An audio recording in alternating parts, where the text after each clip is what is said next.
Today, we're going to unravel a mystery. It's a story that's hidden deep inside our own DNA, and it completely rewrites everything we thought we knew about the very first people to call the Americas home. So picture this. It's 1984. A construction crew is working in Florida, and a worker pulls what he thinks is just a rock out of the muck. But when he washes it off, he's staring at a human skull. And here's the truly impossible part. It wasn't empty. Inside, somehow, was preserved brain tissue still carrying ancient DNA that was about to change everything. Now, to really get why that skull was such a bombshell, we have to go back to the story we were all told in school. You know, the official version we've had for almost a century. Right, the classic Clovis First theory. For decades, the story was super simple. About 13,000 years ago, one single group of big-game hunters walked across a land bridge from Siberia and populated two empty continents. But the new evidence? It tells a totally different story, one that's way older, way more complicated. We're talking about multiple mysterious ghost groups getting here more than 20,000 years ago, and not just by land, but by sea. So, how are we even finding this stuff out? Well, it turns out our DNA is kind of like a palimpsest.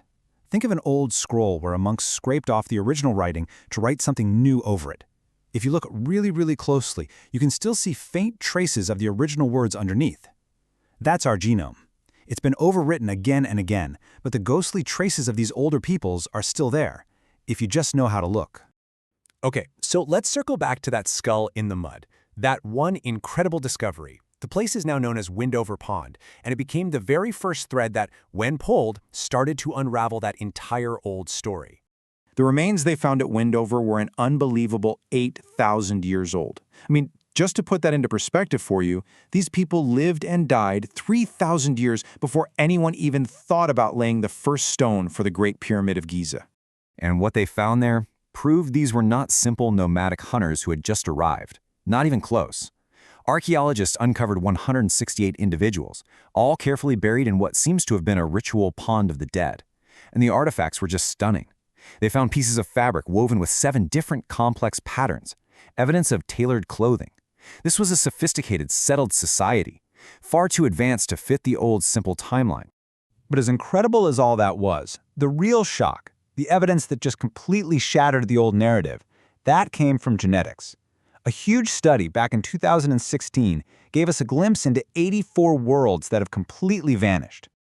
So here's what they did. Geneticists took on this massive project to analyze the DNA from 92 different pre-Columbian mummies and skeletons gathered from all over North and South America. And the results were, well, they were just astonishing. Among just those 92 people, they found 84 completely separate maternal lineages. That's 84 distinct branches of the human family tree that had lived and thrived in the Americas for thousands and thousands of years. But here's the part that just sends a shiver down your spine. Out of those 84 ancient family trees, how many do you think have any living descendants today? The answer is 0, not 1. Every single one of them was completely erased from the gene pool. They just vanished.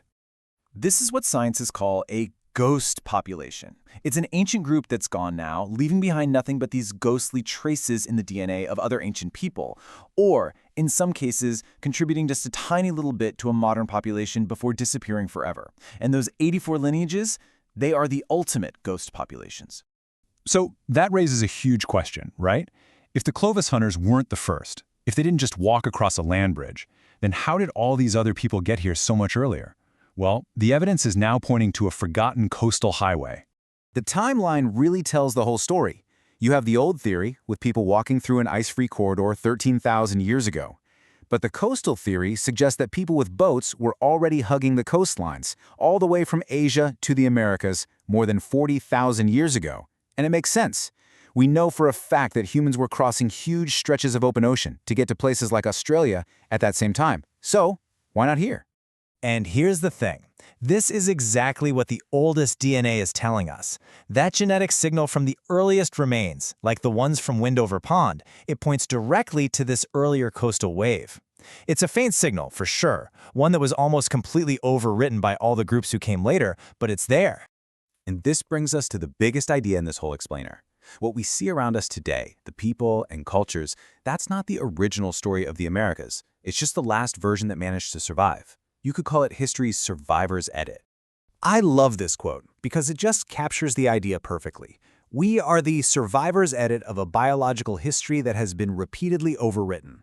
Our genomes don't tell the whole story. They only carry the code of the last people standing, after the histories of countless others were scraped away, just like that ancient palimpsest. So you have to stop thinking of this story as a straight line of progress. It's not. It's a cycle. A population can build an amazing, sophisticated culture, thrive for thousands of years, and then, in the span of just a few generations, be completely replaced, leaving behind nothing but a biological silence. And all of this leaves us with a pretty heavy final thought. The story of these ghost populations is a powerful reminder of just how fragile our own history is. So it makes you think, if our entire history is a story that can be so easily erased, what part of our own story is worth saving?